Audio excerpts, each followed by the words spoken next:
Ayan mga kababayan, magandang araw po sa ating lahat. Ito, welcome po rito sa channel natin na kung saan po pag-usapan natin ng isang napakagandang balita na dapat pong malaman ng bawat Pilipino. Okay, kung titingnan po natin, ano ba to? Yung makikita nyo po dyan na diagram o makikita nyo na card mga kababayan. Sabi po dyan, employment rate o bilang ng mga may trabaho dito sa bansa po natin. Bilang ng mga Pilipino na may trabaho. Na alam naman po natin, isa po yan sa tinututukan ng gobyerno ng administrasyon ni Pangulong Bongbong Marcos na talagang ma-address. Kasi bawat pamilya kailangan po 'yan, 'di ba? Ang mga padre de pamilya, ang mga breadwinner, ang mga nanay, tatay, ate, kuya na nasa legal na edad na puwede na pong magtrabaho, 'di ba? At makatulong sa pamilya. 'Yan po ang isa sa mga ina-address ng gobyerno na maparami po ang trabaho, makahikayat pa ng mga foreign investors, kahit mga local investors na mamuhunan po dito sa bansa po natin. Okay, kung titingnan po natin, ikumpara po natin May 2025, 96.1% po 'yan, then tumaas po ng 0.2%, in June 2025, okay. And, aside from that, may, press release din po, galing ito sa DepEd na kung saan yung mga dekalidad po na trabaho lalo pang lumawak kasunod ng pagbaba po ng underemployment sa bansa ayon po sa DepEd. Okay, napanatili ng Pilipinas ang matatag na performance nito sa labor market. Nitong Hunyo makaraang maitala ang mataas na bilang ng mga may trabaho sa bansa. Batay kasi sa Labor Force Survey ng, Philippine Statistics Authority or yung PSA, sila po yung, right agency, mga kababayan, na naghahatid po ng mga datos na 'to. Umabot na sa 96.3 ang employment rate ngayong Hunyo, katumbas ito ng 50.47 na milyong Pilipinong may trabaho na mas mataas kumpara sa 96.1% o 50.29 milyon noong Mayo. So, kung titingnan niyo po yung figure na 0.2%, 0.2% na yun, libo-libong trabaho po ang equivalent po nun o libong-libong mga Pilipino na meron pong trabaho, 'di ba? Napakagandang, balita. Okay, by the way, kung itutuloy po natin yung, nasa balita na niyan, ah, ayon din po sa Department of, Economy, Planning and Development o yung DepEd po, sa naturang ulat ay bumaba po ng 11.4% mula sa 12.1% ang underemployment, in the month of, June. Indikasyon daw ito o ito po ay patunay na gumaganda ang mga employment opportunity dito sa Pilipinas na makakabuti sa pagnenegosyo, sa pamumuhunan at siyempre yung pagpapalago po ng bansa po natin, ng ekonomiya ng Pilipinas. Then, ayon po kay, DepEd, Secretary, Arsenio Balisacan, yung dating NEDA, 'di ba? Ngayon DepEd na po yun. Bagaman mataas ang antas ng employment rate, ayaw pa rin nilang maging kampante dahil may bahagyang pagtaas din sa bilang ng mga walang trabaho. Okay. Kaya kanilang patatatagin ang edukasyon at pagsasanay ng mga kabataan na makapagbibigay sa kanila ng dekalidad at disenteng trabaho sa kanilang pagtatapos. So, tama naman po, 'di ba? Tutulungan mo yung mga estudyante, okay, makapag-aral ganito ganyan. Then right after that, okay, may free ano ka, free tuition para sa mga college, okay, free education ganito ganyan ng mga programa ng gobyerno. Pero the question is, how about right after na sila po'y makapagtapos, 'di ba? Paano o ano nang mangyayari after nilang makapagtapos? Dito ba sa Pilipinas may enough na mga trabaho na puwede nilang mapasukan, 'di ba? Yan po ay isang malaking question mark mga kababayan. Ang daming mga nagtatapos, ang daming mga kumbaga ito yung natapos teacher, IT, o sabihin natin criminology, example lang, tapos magugulat ka, ang a-applyan call center. Kumbaga hindi akma po yung trabaho sa natapos nilang propesyon, sa natapos nilang kurso, 'di ba? So, mas maigi na matutukan po ito ng gobyerno at alam po natin hindi po natutulog ang administrasyon ni Pangulong Bongbong Marcos. Okay, by the way mga kababayan, siguro hindi natin napag-usapan kahapon, 'di tayo nakapag, content 'no, kasi nag-focus po ako dun sa pagdating ni Pangulong Bongbong Marcos, ni PBBM ng kanyang, delegasyon doon po sa India kasi kita nga po siya dito kay, Indian na Prime Minister Narendra Modi, then, nung kinagabihan sa kanilang, presidente naman, okey. So talagang, napakaabala ni Pangulong Bongbong Marcos, 5 araw po siya dun, August 4, 5, 6, 7, 8, Friday, yun po yung pagbalik niya dito sa Pilipinas.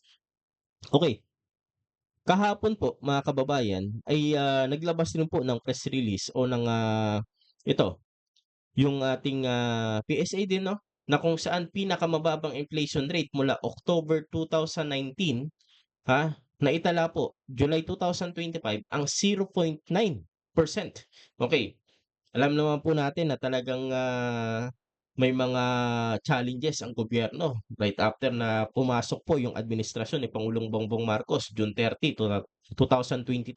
Alam po natin mga kababayan, siyempre recovery pa from, pandemic, ang dami pang mga challenges, may mga kumbaga dun pa lang po tumatayo na mga negosyo kasi siyempre nagsara, nalugi during the pandemic, puro lockdown, ganito, ganyan. And ngayon po, pinagsusumikapan ng gobyerno, employment rate, bilang ng dami ng mga trabaho, ganito, ganyan. Then itong inflation. Okay, 0.9% daw po presyo ng bigas at gulay patuloy yung pagbaba. Oh, magkano na yung pinakamura na ano, na bigas sa lugar ninyo, 'di ba? 33, 35 may nakikita na nga yata ako, eh.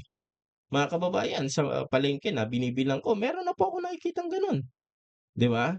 Eh, dati nagkaroon pa ng EO 39 yata 'yun si Pangulong Bongbong Marcos yung, regular milled is, ₱41 then yung, well milled, rice ₱45 parang gano'n pa. Nagkaroon pa ng, sa ano, ng, price cap, 'di ba?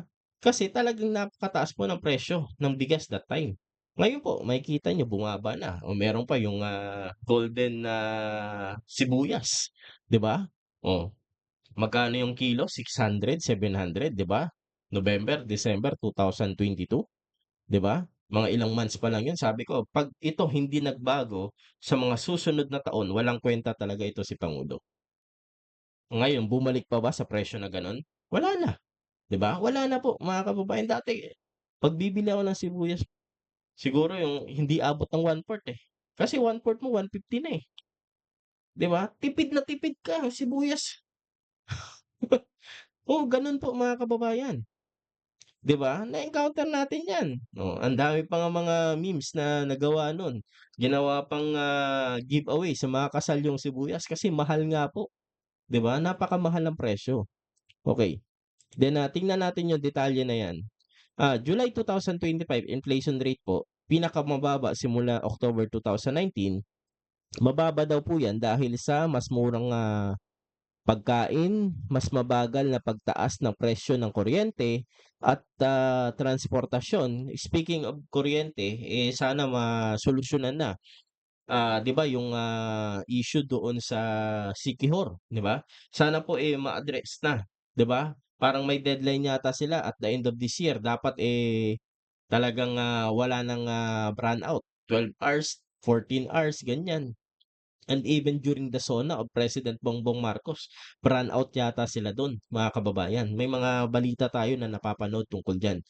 Then, sabi rin dito mas mababa ang inflation nitong, July 2025 kumpara nung June 2025 dahil sa mas mabagal na pagtaas ng presyo ng karne, ayan, karne, gulay, kuryente, personal transport at, bigas. Okey, ayan. Nandiyan yung mga ₱20 na bigas, mga though subsidized po 'yan, pero alam natin napakalaking tulong, napakalaking bagay po 'yan sa mga kababayan po natin na isang kahig, isang tuka. Alam natin imbes po halimbawa, konsumo nila sa isang buwan, family of 5. Sabihin natin 20 kilos ang konsumo nila, mga kababayan, 20 kilos. Hmm, sabihin natin sa isang buwan 20 kilos sila. Kung ang, binibili nila is yung, sabihin natin 40, 45 or sabihin natin ₱50, per kilo na bigas, okey 50, 'di ba may ₱20 na. Okey, Magkano? 30. 30 times 20, 600. Tama ba? Hmm. Mase-save nila 600. Imbis po na nasa 1,000 yung budget nila sa bigas sa isang buwan. Ngayon magiging 400 na lang, 'di ba? Or sabihin natin ilan ba yung puwede nilang bilhin, 5 or 10 kilo. Oh, at least may nabawas po mga kababayan. Sabihin natin naka-save sila, i-ano lang natin 500. So puwede na silang bumili ng isang tray ng itlog, mga kababayan, 'di ba? Dagdag na po sa konsumo nila 'yun. Oh, imbes na sa bigas nila ibibili, sa bigas nila iba-budget, maiba-budget pa nila sa ibang bagay na puwede po nilang mapakinabangan. Yung mga nai-interview po natin, 'di ba? Yung mga nakikita nating interview sa mga media, yun talaga ang sinasabi. Yung nase-save namin, yun na aming tawag nito, ah, na itatabi, nababawas doon sa pambili ng ₱20 na bigas, ang nangyayari dun ginagawa namin, ipinambibili namin. Lalong-lalo na ngayon sabihin natin may pasok, 'di ba, mga estudyante, oh. Then ito mga kababayan, may chances siguro baka tumaas na naman 'to, yung inflation, 'di ba, baka may chances tumaas po yung presyo ng ano, ng produkto, lalong-lalo na yung mga gulay, mga karne, especially gulay, 'di ba? May remember, sunod-sunod po yung bagyo, oh. Hindi po wala pong kapangyarihan si Pangulong Bongbong Marcos na pigilan yung bagyo na 'yan, 'di ba? Wala sa kapangyarihan niya 'yan, wala siyang kapangyarihan, walang superhero po. That is a natural phenomenon, ha? Kalikasan po ang kalaban natin diyan, 'di ba, mga kababayan? So the best thing, iginagawa po ng gobyerno yung mga preposition na mga relief goods mga kailangan ng mga Pilipino, even during po, even before dumating yung mga kalamidad na 'to, lalong-lalo na yung bagyo. I think ngayon, meron na namang low pressure area. Ang lakas ng ulan kanina.